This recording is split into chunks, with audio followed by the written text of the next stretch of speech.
राधे राधे सभी को। आशा करती हूँ सभी लोग बहुत अच्छे होंगे और सभी पर श्री जी राधा रानी की कृपा सदैव बनी रहे, मेरी यही विनती है प्रभु से। और आज की जो ये वीडियो है इसको प्लीज़ पूरा समझना, सुनना पूरा कि क्या मैं बताना चाहती हूँ, क्या समझाना चाहती हूँ। इस वीडियो में क्या मोटिव है कि लोग श्री जी के पास अधिक से अधिक जुड़ें। बहुत ही छोटी छोटी लेकिन बहुत ही इम्पोर्टेंट बात है उन लोगों के लिए जो ये सोचते हैं कि श्री जी की कृपा उन पर हो रही है, लेकिन ऐसा वास्तविक रूप से होता नहीं है। कुछ लोग जो ये कहते हैं कि हमारे पास तो सालों से श्री जी का विग्रह है, श्री विग्रह है, और ये सब ऐसा नहीं होता जैसा हम बताते हैं। तो भाई मैं उनको बता दूं कि ये सब आपके साथ क्यों नहीं हो रहा, इस बात को समझिए। ये मेरी छोटी सी वीडियो इसी बात के लिए है कि जो गलतियां मैं जानबूझकर भी नहीं कर पाती, अनजाने में हो जाती हैं, जानते हुए भी कि ये गलत है, फिर भी कहीं ना कहीं हमें समाज के हिसाब से चलना पड़ता है। उसको दूसरों को ये ना लगे कि ये बंदा हमें अवॉइड कर रहा है या फिर अपने आप में ज़्यादा ही कुछ भगवान का भक्त बन रहा है। तो ऐसे हालात में हमें लोगों के साथ उनके हिसाब से भी चलना पड़ता है। लेकिन फिर भी मैं यही कहूँगी कि अपने आप को, अपनी अंतरात्मा को ऐसे स्थान पर जहाँ पर आप चाह कर भी लोगों से दूर नहीं रह पाते, वहाँ तन को वहीं छोड़ दीजिए, लेकिन मन को, आत्मा को श्री जी के चरणों में लगा दीजिए और अंतर्मन से सिर्फ और सिर्फ श्री राधा श्री राधा श्री राधा श्री राधा श्री राधा का जाप चलना चाहिए।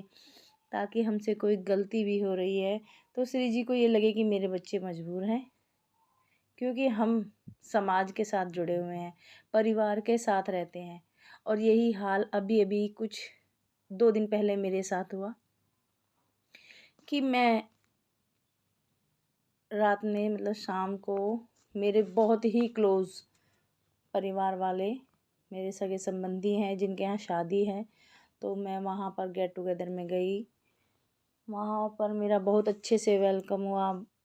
वहाँ मैं बड़ी थी, मुझसे सब छोटी मेरी देवरानी थी, ननद जो मुझसे बड़ी भी थी छोटी भी थी, लेकिन सभी ने मुझे बहुत आदर भाव दिया। और जब बारी आती है कि बैठने की, कि बैठिए, तो आप सभी को पता है कि घर परिवार में जब शादी होती है, कोई फंक्शन होता है, तो बैठने का कोई ठौर नहीं होता है।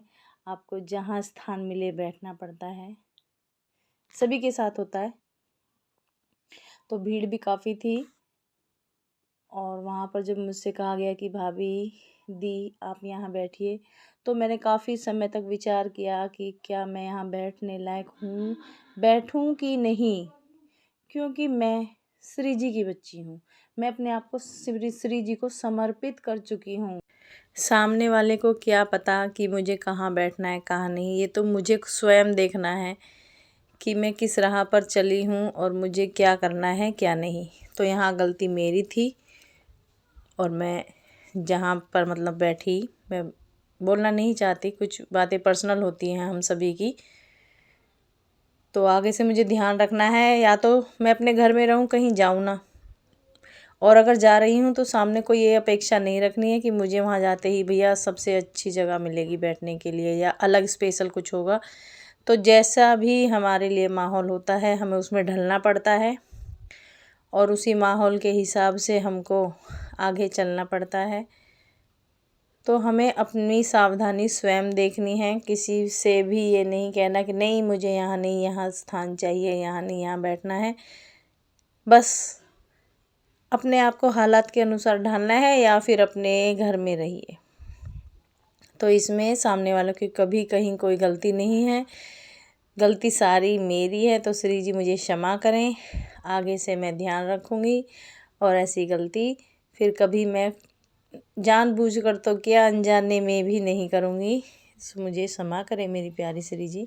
और ये सब मैं इसलिए बता रही हूँ क्योंकि मैंने बाहर आना जाना बिल्कुल बंद कर दिया है। कुछ लोग ये समझते हैं कि क्यों नहीं आ रही, क्या वजह है, और बहुत सी जगह ऐसी होती है कि हमें मजबूरी में जाना भी पड़ता है। तो मुझ में कोई अहंकार या कोई अहम नहीं है। मेरी मजबूरी क्या है अब अच्छी तरह से हर लोग समझ गए होंगे। और श्री जी ने ही शायद ये देखा हो कि कुछ लोग बातें बना रहे हों आगे पीछे, मुझे नहीं पता। तो शायद श्री जी का कहीं ये ना कहीं मेन मोटिव यही है कि लोगों को इस वीडियो के द्वारा पता लगे कि जो श्री जी के अपने बच्चे होते हैं उनको हर जगह बहुत सोच समझ कर जाना पड़ता है, या फिर सभी की तरह वो कहीं भी आए जाएं तो फिर ये अपेक्षा ना करें कि श्री जी उन पर अपनी कृपा करेगी। बस यही मेरा मोटिव था इस वीडियो को डालने का। और श्री जी ने बार बार कहा कि लोगों को बताओ, तो मैंने सभी को बताया है, इससे अधिक और कुछ नहीं था। इससे हमें यही पता चलता है कि श्री जी की नज़र हम पर हर समय बनी हुई है। वो चाहती हैं कि हम चाह कर भी कोई गलती ना करें। जो लोग ये कहते हैं कि अरे हमारे घर में तो भैया 5 साल से 10 साल से श्री जी विग्रह है, हमारे तो साथ ऐसा नहीं होता, तो मैं उनको बता दूं कि क्यों नहीं होता, क्यों श्री जी की कृपा अभी तक आप लोगों को नहीं प्राप्त हुई है।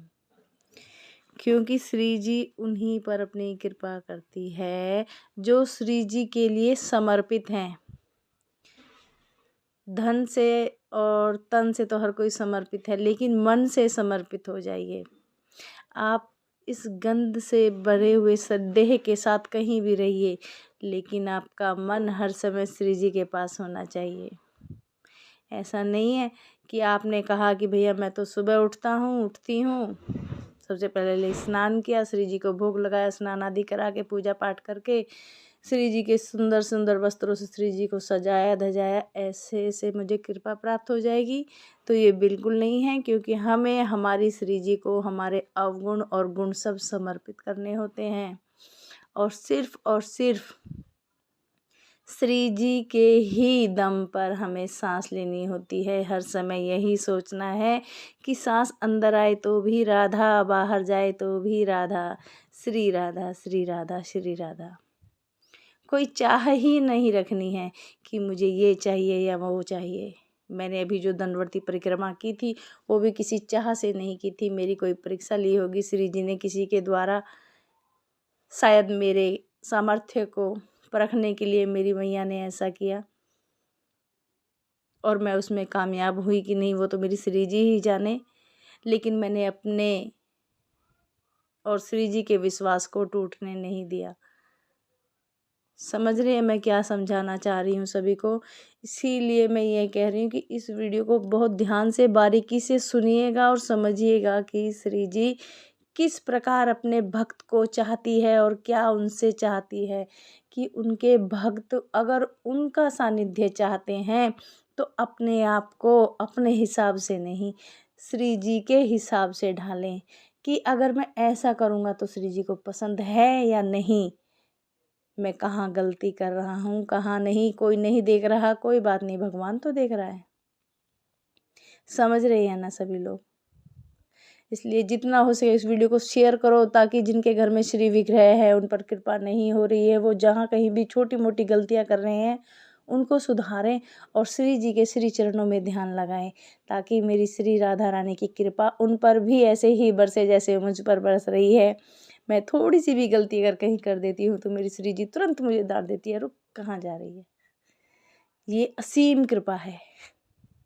बहुत से लोग हैं जो ये सोचते हैं कि सब झूठ है, मनगढ़ंत है, मुझे उनसे कोई मतलब नहीं। भाई आप लोग बहुत बड़े ज्ञानी हो, मैं अज्ञानी हूँ, और मैं इस अज्ञानता के साथ जीना अपने लिए सौभाग्य की बात समझती हूँ कि मैं अज्ञानी होकर भी मेरी श्री जी के साथ हूँ।